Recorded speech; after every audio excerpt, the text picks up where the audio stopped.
Today I have a wonderful person in the name of Mishawn Childers. I have been practicing your name so much, and here I go. We were just talking about somebody that we knew, and I was about to say her name. All right, Mishawn Childers, Mrs. Mishawn Childers. Thank you so much for joining us. You all, before we go further, I want you to take a moment to like, subscribe, share this conversation with your good girlfriends, and make sure you set your notifications so that you can get the little notification that another episode is airing. All right. So let me tell you about Mishawn. Mishawn Childers is the founder and CEO of Life Rebranded and a mindset mastery coach who empowers women entrepreneurs and leaders to break free from self-doubt, silence imposter syndrome, and step boldly into their power. Known for her unapologetic transformative message, Mishawn challenges audiences to stop blending in and start leading with the confidence they were created for. Her journey is proof of what's possible when you stop playing small. After years of people pleasing, fear of success, and battling the not good enough narrative, Mishawn rebranded her mindset and her life. Now she inspires women everywhere to do the same, to rewrite the scripts that hold them back and rise into their next level of leadership. Through her signature rebrand framework, Mishawn equips audiences with practical tools to reset their mindset, reclaim their confidence, and reimagine what's possible in business and beyond. Let's give it up for Miss Mishawn. Yes. Yes. I'm going to follow you everywhere, ma'am.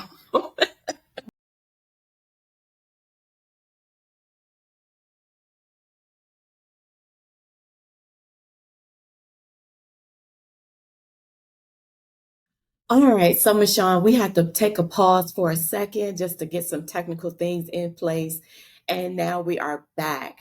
One of the first questions that I ask my guests during our conversation is, I'm trying to get this thing off my screen. What does flourish mean to you, or what does faith mean to you? You can answer either question or both. It's totally up to you. Well, first, I would say flourish is to grow in your environment in spite of what's going on. And one thing that I think about is I remember visiting Yosemite National Park years ago. And I know some of those trees are huge and have been there for centuries. And what I realize is these trees are deeply planted in the earth. And no matter what environment changes, like when it's winter or spring or summer or fall, those trees are so deeply rooted that they're not really affected. And so they're able to flourish in any environment. So that's what I would say is flourish, is to be deeply rooted and anchored, and to where whatever changes happen around that, it doesn't influence you. You're going to flourish in spite of or along with. Faith, of course, we know that faith is things that you don't necessarily see, but you hope for. But I think I want to take that a little bit step further, is when you have a knowing, not just you hope, not just you think or you want, but can you see it and do you know? And I think that's what faith is that you know that you know. And it's a spiritual connection when you're in alignment with God is faith, is when you see it, but you also know. And I think that is faith, is having that connection with God. I love that. It's a knowing. I heard someone say that before, that it's a knowing deep down inside. Like you don't have to see it or touch it. You just know. That's like Oh. knowing that a parent is coming, or knowing that you're going to get food. Like you just know that you want to be cared for. Yeah, I love What I'll that. say is sometimes we forget that we are also spiritual beings. We just get so caught up in the physical world and what we're taught and what we should be, and everything that we can see with our use our senses. But Mm-hmm. we are spiritual beings. We have the kingdom of God is within, right? We always look Yes. somewhere else for where it is, Yes. but it's in us. Yes. And we forget how powerful we are. And I think that's where we Mm-hmm. get the knowing from, is when your spirit is in agreement with the creators. And I think that's Mm-hmm. where you get that knowing. Yeah. You're in agreement with Mm-hmm. God. I love that. I love that. That being in agreement. And in order to be in agreement with anything, there has to be a relationship there. Yes. You know, you can't walk together with someone else unless there's a covenant and agreement. That's right. Yeah. That's Yeah. I right. love that. I love that. Mhm. Wow. You dropping nuggets already, ma'am. We just started. Well, these are great questions. So here's my next question. How has having faith led you to rebrand your own life? Because we talked about that in your bio, in your Mhm. introduction. We talked about the rebranding of your life and your mindset. So can you share with us what that looks like for you? Okay, sure. I grew up in a household where my dad, he was a retired military vet, and he dealt with the emotions and things like that and struggles, and sometimes he drank a little bit. And my mom, she wasn't the type to share a whole lot, and we were raised in a household of really unhealed parents. And so, Mm-hmm. we all kind of dealt with some things, and my brothers got themselves in situations. And so, what I wanted to do is do something different. As I was being raised in this, I was like, I know there's something better. And it's like I felt God calling me to something. I couldn't understand it. I couldn't put my finger on it, but I just had a knowing and a calling of something greater. And as I began to mature, it's like God began talking to me, but I couldn't hear him because of how I was raised. I couldn't hear him because of the environment that I was in. And Mm-hmm. I decided to walk in faith. I moved to a different area because God was telling me to. And the crazy thing in this, so I'll just share something that is very sensitive to me, is in 2010, my father passed away. In 2011, my brother. In 2021, my mother of COVID. And my other brother got into a legal situation. So I was really left alone, and I'll be honest, I was angry. I was like, God, why did you put me in this family? Why am I here? Why did you take them? I could have been born in a family that was thriving, uh, supportive, healthy, just emotionally healthy, spiritually healthy. But it's like they were kind of broken in a different way, and I was angry, and I went for a walk one day with tears in my eyes, and I just said, I need to understand, what was this for? And God shared with me, I warned every one of them. I showed them what I wanted them to do, and they didn't hear me. And you did. And he, not that they were paid back, because they were wonderful people. It wasn't that they were punished, but it's like they were unable to hear like the healing of God's side. It was like they were Mm-hmm. broken and they were upset, and they did certain things that led them down a certain path. But God Mm-hmm. called me out. And he allowed me to rebrand and reauthor my lineage, our bloodline. And Mm-hmm. that's one thing that I felt that was so amazing, is he shared in my spirit, you hear me and you do what I say and you follow me. And that's the difference. It's not that somebody's better or has a higher calling, or they're just, you know, it's, can you hear him and can you follow? And so, Mm-hmm. you know, the last thing I'll share, my brother who's in the legal situation, he said, I heard God. Now we had a conversation. He said, I heard him, but I didn't listen. And I just think that's so strong, is sometimes, no matter what family system you're born into, no matter what you struggle with, what you may have experienced in school and your peer group, whatever your issue is, when you're called to elevate, you will have a calling on your life and you'll feel it in your spirit and in your gut. But will you do something? There's a difference between hearing and doing, right? Mm-hmm. So that's one thing I wanted to share. What called me in faith was listening to him call me and say, "Come here, let me help you get out of this. I My God. made you for a purpose. Mm, Follow me. You see these provisions I'm giving you, you see these people I'm providing in your life and mm, supporting you. Follow this way." And that's mm-hmm. helped me get out of that by walking in faith and going a different direction. Right. Listen, I heard you say several things. And if you saw me looking down, I was taking notes because I didn't want to lose it.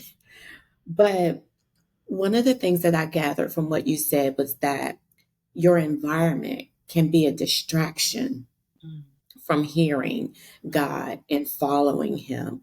It mm, can be that smoke screen that keeps you from seeing God. mm, It can be their earplugs that keep you from hearing God. And then sometimes life situations mm, can be a distraction. mm, And what I heard was that you didn't allow the environment to keep you from hearing from God, mm. and to keep you in that place or stuck or repeating the cycle. And I'm gonna get to that other thing that you just knocked me over with in a second.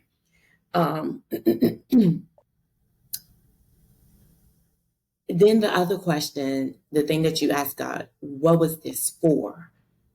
Like, what was all of the things for? And let's pause here to say, um, you have my sympathy and empathy for the losses that you've experienced in life, because I don't want to overshadow and gloss over that, because losing a loved one for anybody, whether you're close to them or not, it still has an impact in your life, and it still can shape how you move forward in life, either in the negative or positive or neutral. But I don't want to just skip past that. So my heart goes out to you. Well, thank you. um, and then you ask God, what was it for? I believe that He waits for us to talk to Him and ask Him questions so that He can give us the answer and the blueprint. Like, that's building and growing relationship with Him. That's showing that you trust His word and His voice when you go to Him. God, what is this for? So I know you have the answer. So tell me. Mm-hmm. And then about choice. Everybody has a choice. I was talking with a gentleman not long ago about choices, and we laugh about things that happened in our childhood. And I said, well, you were offered like three different choices to make, and you chose the one that led you somewhere else. Isn't it wonderful that we have free will in It this is. life? It is. But what are we going to do with that free will? Are we going to make the choice to follow God, follow His path, follow His word, follow the path that He's laid out for us? Are we going to do that? And I'm so thankful that you chose to listen. Mm, You chose to hear Him. You know, you saw what was going on, and you decided, listen, I don't think I want that lifestyle. So let me go ask the Creator of yes. all and me, what does this life look like for me? What do you have for me? Because truly, it can't be that. Um, we can hear, but we can listen. But do we listen? We can hear. That whole statement, like, we just need to pause on that and Mm, think, are you hearing God's voice? Number one, do you hear it? And then number two, are you going to listen to what He said? That's being obedient. That's taking action. mm, Because you can hear something all day long, but what are you going to do with it? mm. You know, I'm going to be quiet in a second after I say this. He and you together reauthored Mm, your bloodline, mm, honey. Mhm. Mhm. That's it. Let me share something with you. And I think Uh-huh. we talked about this. All talking about all this is bringing tears in my eyes. Just amazing for me. But I remember before, because I heard God calling me, and I kind of just thought, me? This is when I was still living at home and all of that. And I ended up dating a guy who I didn't know was a little off, a little crazy, to be honest. But, when I was trying to do it my way, I got in a situation to where I could have lost my life dating the wrong person. Mhm. Putting myself in that situation, ignoring not only red flags, but billboards on the highway to not talk to somebody because I wanted to be in love. I wanted to be Mhm. in a relationship. And God Mhm. warned me time and time again not to go there. So when I finally started listening, Mhm. that's when everything turned around. And I Mhm. started remembering who I am. I'm not just who my parents raised me to be or what society thinks I should be, or being that great student that doesn't cut in the lunch line or got an A on my test, or someone who's, what society would deem you're a good mom, you're a good spouse. But when I strip myself and I look at myself at the core, I had to look at who am I? Who does God say I am? And Mhm. how can I see myself how he sees me? And Mhm. I really started looking at God, you gave me this vision of this rebrand for a reason. You gave me this in my heart because I'm not supposed to be where I am. I know it Mhm. was a lesson, and a lot of things I chose myself because I wasn't listening to him. But I just said there's more to this. And the Mhm. closer I got to him, the more Mhm. clear everything got. And I think that it Mhm. works that way for a lot of people. And sometimes Yeah. it gets hard because Yes. when you're on the path, things will come against you to test you, Mhm. to gain clarity. But he doesn't really have to test people who are already, not kind of have fallen away because Yeah. there's nothing, But when you really start getting on that path of clarity and closeness and Mhm. God, what is your will for me? I want to please you. What do I need to do? That's when you'll Mhm. get the things Mhm. sometimes that bring, I won't necessarily say chaos, but trials, I guess. Yeah. Mhm. Yeah. And that's definitely how. Wow. I can definitely relate to you when you talk about the billboards being up everywhere. Because, like, if people follow my story, then they know at 37, I was like, listen, I am single, I don't have any children, and I want a family. And instead of allowing God to bring that person or show me this person, Mhm. I thought I knew better. So I chose. When I tell you there were signs everywhere, I mean, not pink signs, they were red. There were things written on the walls, highlighted, bold, underlined, exclamation points, billboards, Yeah. longhorn, foghorn, blowing the horn, all Yeah. of it. And I was like, All no, of I it. don't see any of that. I don't see Mhm. any of that. I Mhm. don't see it. I Mhm. don't see it. And by 38, 11 months later, I had married and had a child. So you could do the math, okay? Mhm. Mhm. Had a wedding. And within 18 months of that, it was over. Um, and I can remember running and running out of my house with my kid on my hip in February. And so, if you're in the DMV, it's cold in February. It We is. were about to start a blizzard, have a blizzard, everything. Wow. But we Wow. do. And I know that God was talking to me, but I wasn't listening. Mm. I wasn't listening. I mean, Mm. he was yelling at me, and I Mm. said, "No, I'm not going to listen." And so that goes to like one of the things that you said about remembering who we are, Mhm. and so in the book, in the Faith to Flourish book, shameless but not shameless plug to purchase my book, okay? Um, I love it. but in the book, it talks about remembering who we are. We are sons and daughters of God. That's right. And if we are, then we're like many kings and queens, princesses and princes. Mm-hmm. And we should listen. We have a royal bloodline. So why not try to live that way? You know, he created us, so why not listen to what he has for us? So That's a yeah, great point. it made me think of that. I was just thinking about how I look at God if we compare it to an ocean, right? Just as a metaphor. And if you can imagine, how they say, Jesus said, the kingdom of God is within. And it's like taking a cup from the ocean, a cup of water, and that's who we are. And it's like we're Mm, a part of God. But yet, mm-hmm, we always sometimes feel like we're apart from Him because it's like I said, we're kind of focused on the external and comparing mm, and competing yeah, and what can I do to be yeah. like them? And this is one thing, I think is so interesting to touch on is because a lot of times we think I need the kid, I need the husband, I need the this Mm, because we're comparing what somebody else is doing. We're competing yes, with what somebody else has. yeah, And it's like yes. we live like we have social media lives.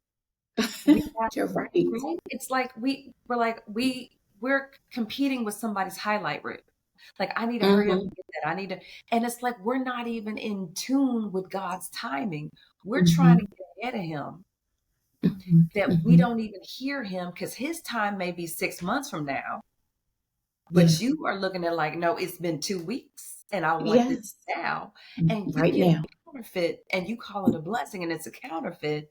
And then 3 months later, you're like, why did God do this to me? And it's like, no, Mm, nobody told you to do that. no, you You did chose. it to yourself, right? You did it Mm-hmm, to yourself. mm-hmm. So it's like, how can we stop looking outside for confirmation? Because it's like Mm-hmm. there's nothing outside of you that's going to give you Mm-hmm. that. What can you Mm-hmm. do to look within you and hear the God in you and look for Yes. the provisions and the signs that he gives you externally. So Yes. when you're praying for something, look for confirmation, look for provisions, look for that knowing before you Mm-hmm. step. You know, never make a decision when there's chaos or confusion. Don't ever make a decision out of fear. And a lot of these things we Right. base off of emotion instead of truth, instead of that knowing that you feel. Um, don't rush, don't get in front of God, Mm-hmm. right? So those are just some of the things that I learned is just Mm-hmm. let him Mm-hmm. provide. Let him create the Yeah. circumstances. You just be ready for it. So if you're looking Mm-hmm. for a spouse, a job, whatever situation you're praying about, are you Mm-hmm. ready for it? Have you Yes. gotten yourself in a position where I'm so prepared Yeah. that God trusts you with whatever you're Mm-hmm. praying for? Mm-hmm. Mm-hmm. So those are just things I learned along the way. Let me add to that. That's good. I want to add to that. Don't make decisions out of desperation, Mm, right. because that's what landed me in a very abusive Mm, um, situation. I have to say situation, even though we had a wedding, it was annulled. So technically I wasn't married, right. but I did things out of desperation because I did not trust. Mm, And let me just make this clear too, because it mhm, wasn't like, oh, I was this deeply devout, faithful, trusting person. mhm, I did for myself for so long in my life. And so everything that I did was because in my mind, I had a hand in it. mm, I did so much. And I did not consult God with a lot of things in my life. And so relationships was not something that I gave to him. And had I early on, I probably would have been married mhm, earlier with a child earlier, but I didn't. And then finally I get to 37. My friends are married. They're about that. They have grandchildren by this time or close to having grandchildren by this time. And here I am like, what's wrong with me? And so I'm going to make it happen because I was desperate for whatever it was, trying to compare and compete and not be the 40-year-old with the, and I ended up being the 40 something year old with a child Right. and alone and broken and hurt and with all of these stories to tell. However, I had to sit with God and really acknowledge that I didn't consult him, but then also acknowledge that he was always there with me. He was always providing me a choice. He was always providing me a way out, a way of escape, always there with the blueprint, waiting for me to choose him. And it wasn't until I fell flat on my face that I said, okay, I surrender, mainly because I can't raise this little girl by myself. I don't want to mess her up. I don't want to be bitter. I don't want to put on her all of the abuse and the cycles and all. I don't want her to have to experience the generational decisions that I made. I don't want her to have to suffer and try to figure out life through the lens of a broken mother. God, I'm choosing you today. That's right. Because I don't have another choice now. I don't have no other choice. Right. And now this little girl is depending on me. And she can't go down this road. Like, and even though she came out of a situation that was not the best, man, woman, people, she is the best gift I have ever received. And you will see that everywhere. And I will say it over and over again. She is the absolute best gift ever because God uses her all the time to speak to me. And those situations and times where you feel like he's not talking to you, he could talk to you through a breeze, through the sunlight, through the ocean waves. He can talk to you through people. He uses my daughter all the time. Wow. And all the time, I keep choosing him. All the time. That is so all good. the time. I'm going to stop because I'm going to cry in a second. That is so amazing. Yeah. That Don't make a situation. decision out of desperation. Yeah. He can take you feeling so broken and so lost or, why me? And he flipped it. And now your daughter is speaking to you and God is using. And so that really should bring comfort too, that your daughter is speaking to you and he's using her. So what amazing things is she going to accomplish? She's already her. So that's amazing. Yes. My wonderful 12-year-old. Y'all pray for me. Yes. That is so cool. That is Yes. such a blessing.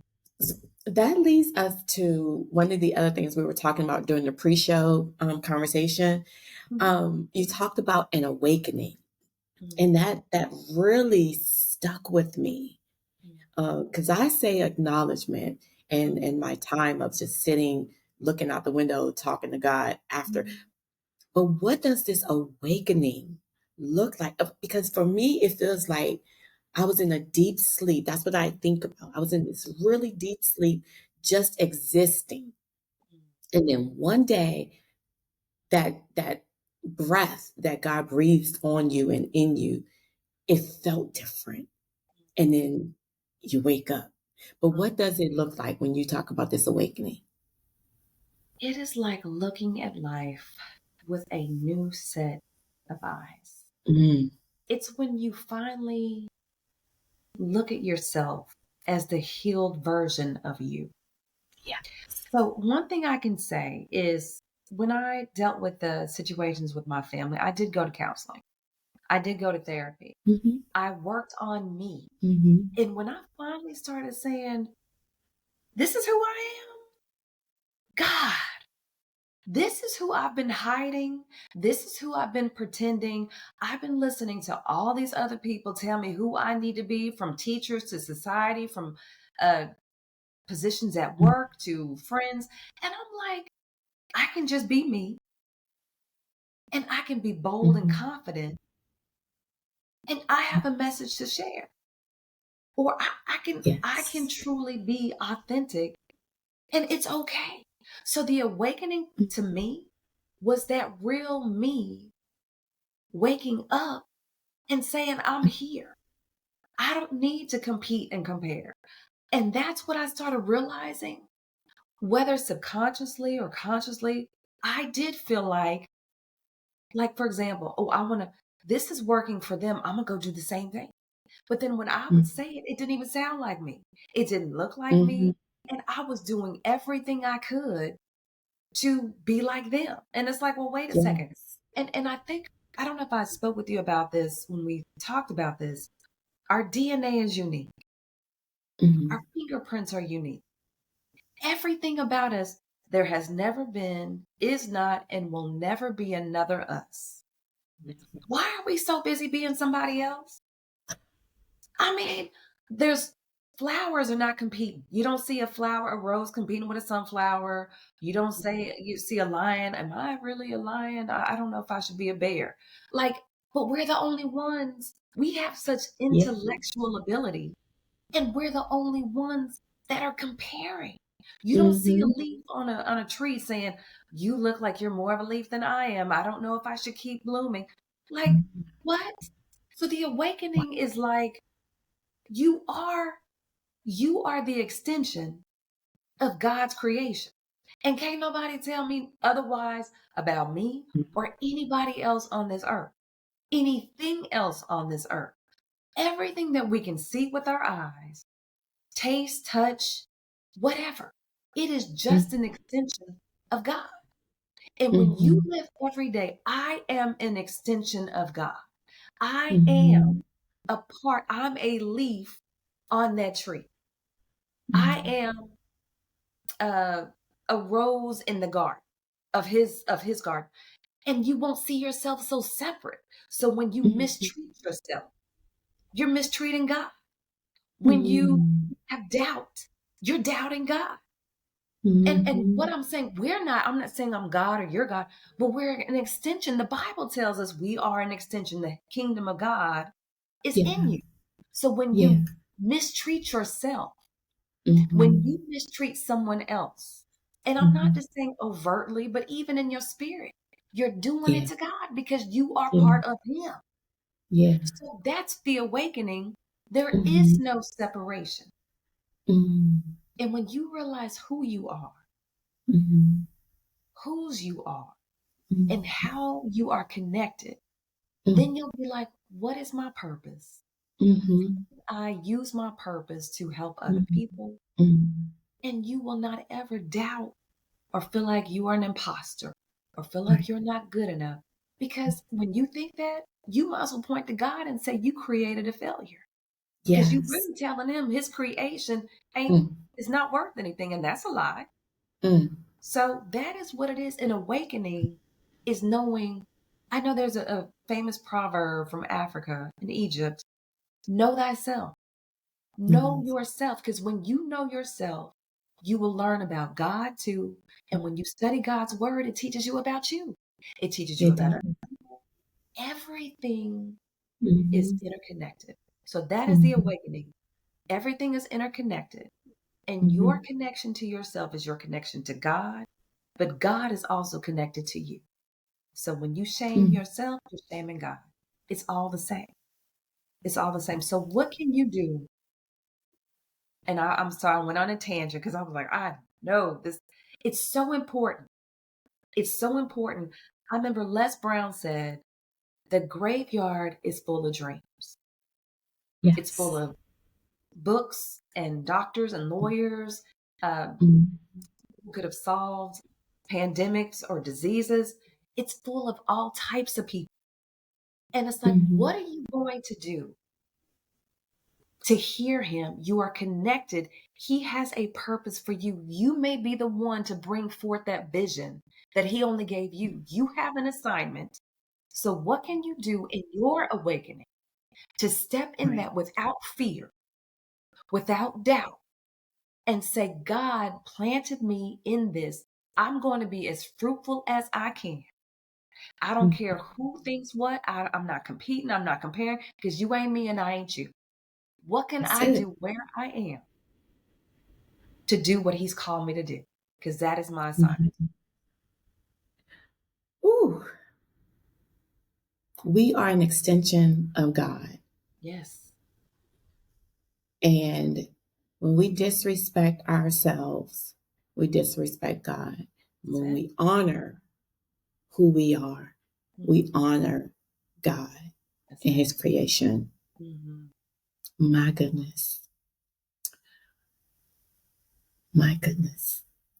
You know, when you talk about what Les Brown said about the graveyard being a very rich place because it has so many books that were never written, doctors that never came to fruition, you know, all the things, all the dreams that never happened. I tell people all the time, when I leave here, I want to leave empty.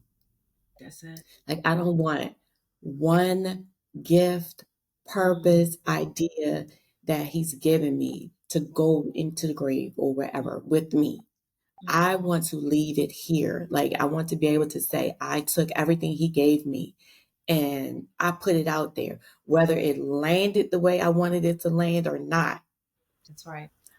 I did exactly what he asked me to do. Yeah. And for the people out there who are not as courageous or confident in their ability, and they've been allowing fear to keep them from executing on the things that God has given them, the ideas, the rebrand, the redirection. What was one final thing you can say to that person to encourage them to not allow fear to keep them in this holding cell? That is such a good question. A very, very good question. Mm-hmm. And let me tell you what I think about that. You're Mm-hmm. going to be afraid of something, either Yes. fear of failure. So, what if you fail? That's what everybody's like, oh my gosh, I'm scared. Some people are scared of success. But just imagine, I want this person to really close their eyes and imagine being 85. We'll say they have a long, beautiful life, 85 or 90, in the hospital room or at home, and they're getting ready to leave this earth. And just imagine them closing their eyes and God having a conversation with them. You've done a great job. You had a good family. You taught your kids. You're a great wife, all the things. But you know, if you look to the right in your mind, you see that long line of people? Those are all the people that you could have blessed. And you see all the people behind that individual person. So each person in that line has a line of people behind them. That is all of the lineage, Mm-hmm. all the bloodlines, all the families that would have been touched had you stepped into your gift, had you stepped out of fear and said yes. So when you think about that, which one is bigger? Stepping outside your comfort zone or seeing all those people that could have had a transformed life that will Mm-hmm. never be able to transform because you were scared? Which one is more scary? And that's what I want to envision. Pick your fear. Which one's scary? And I choose the latter. That's scary.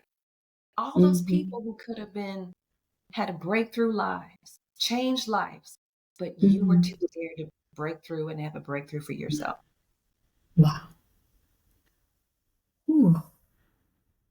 So close your eyes and imagine the line of people that would have had a transformed life had you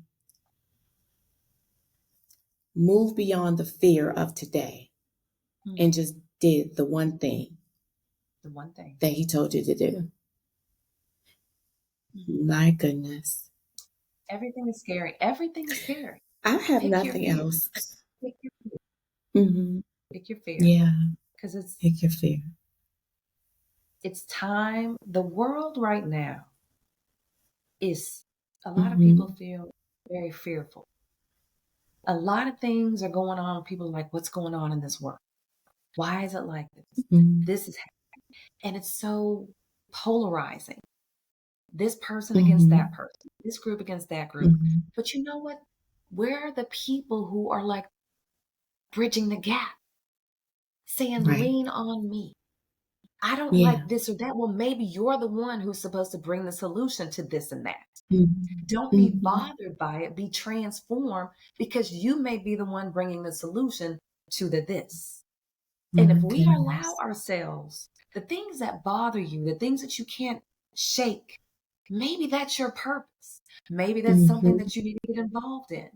So Hmm. we need to get out of being spectators and just watching from our phones, scrolling, Right. or just looking at our computers and saying, oh my gosh, look at what they did. What are you doing? Hmm. Hmm. I don't need to look at what Beyonce did. She's gorgeous and she's so talented. I don't need to sit and know every detail about her, and I don't even know who I am.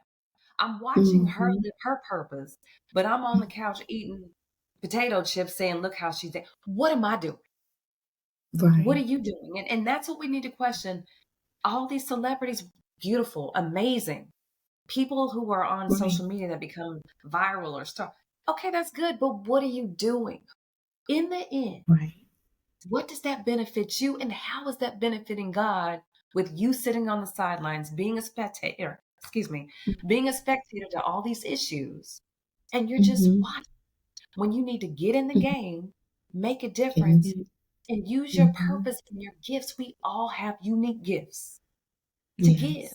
Stop looking Yeah. at what they are doing and how pretty they are and talented, and do something with what Hmm. you have, because you don't know how long you'll have to use it.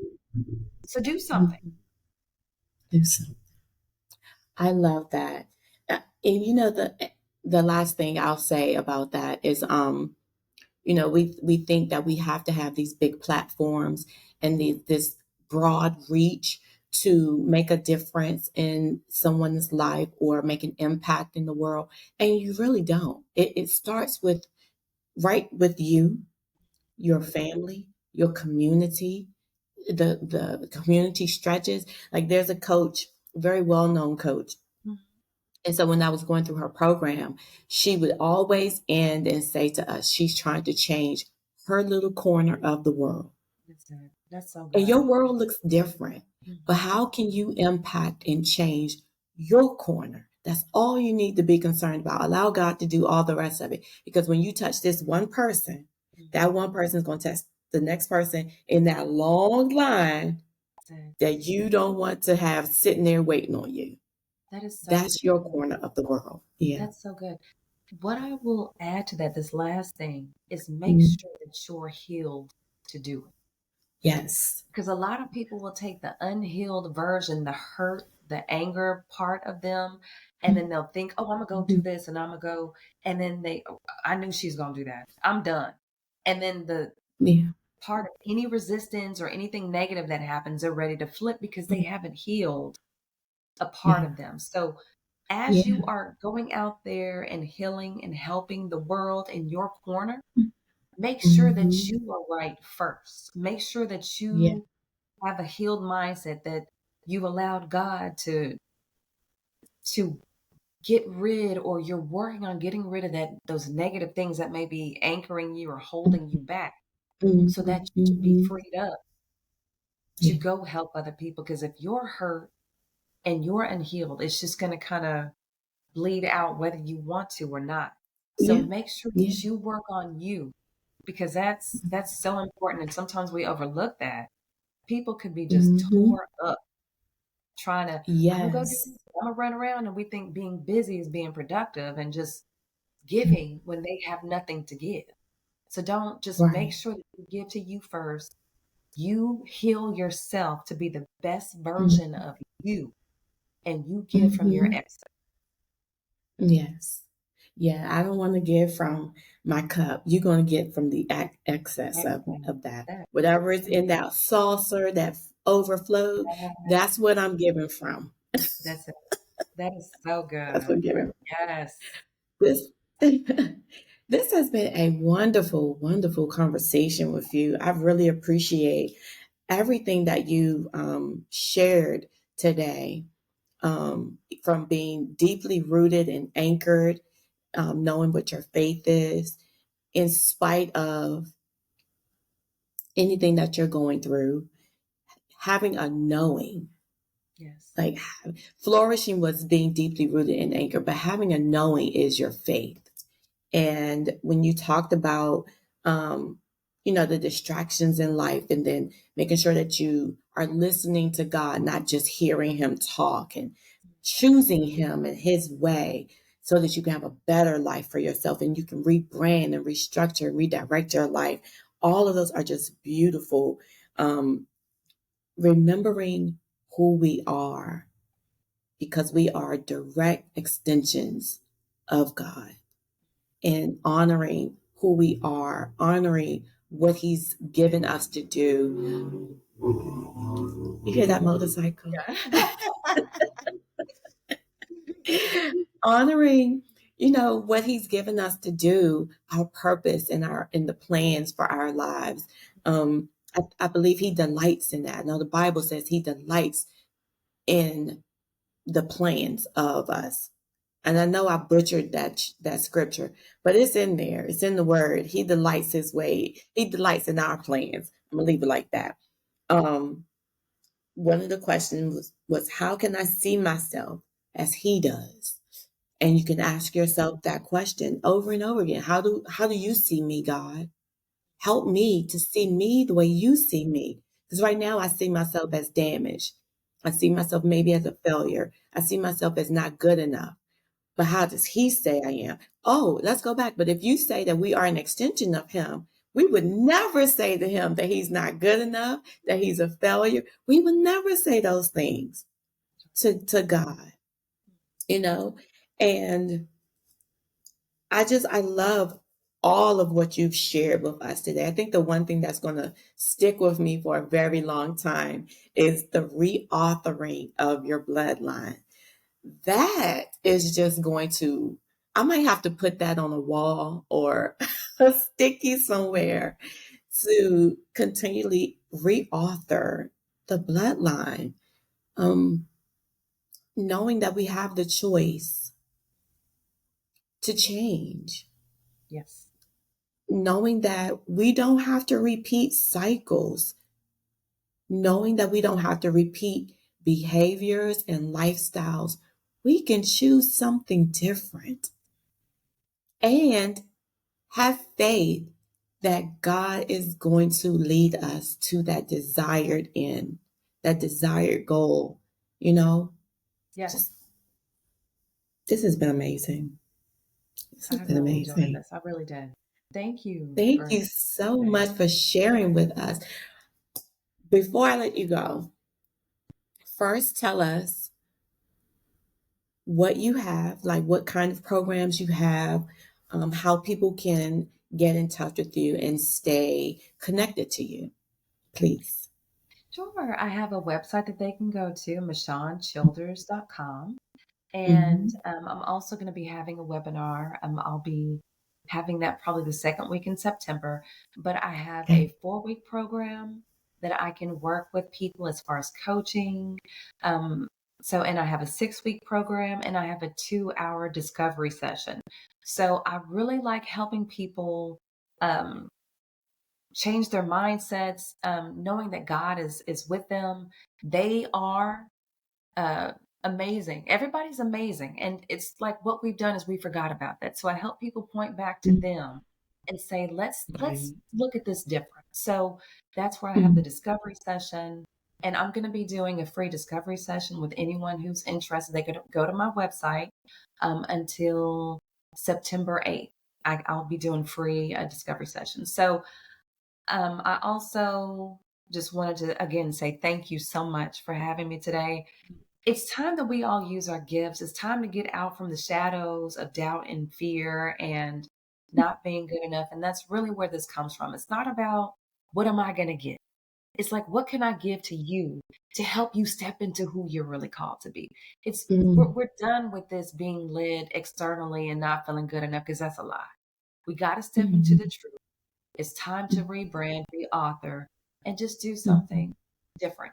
And one thing I want to leave the listeners with, and I feel this in my soul and spirit, and I have to share this, is that a lot of times we look outside for value. We look outside for validation. And always remember, you are the value. Everything else in this world can be replaced. Every single thing but you. Remember I said earlier, you're made uniquely.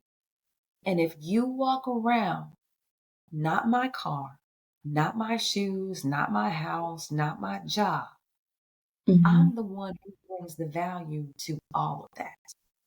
And God works through me, right? So he is part of me. The kingdom of God is within. That means I'm valuable.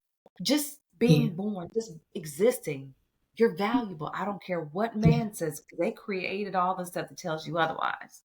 But yourself sitting in your chair at home right now, you are priceless and you are the value, not anything that man has created, but you.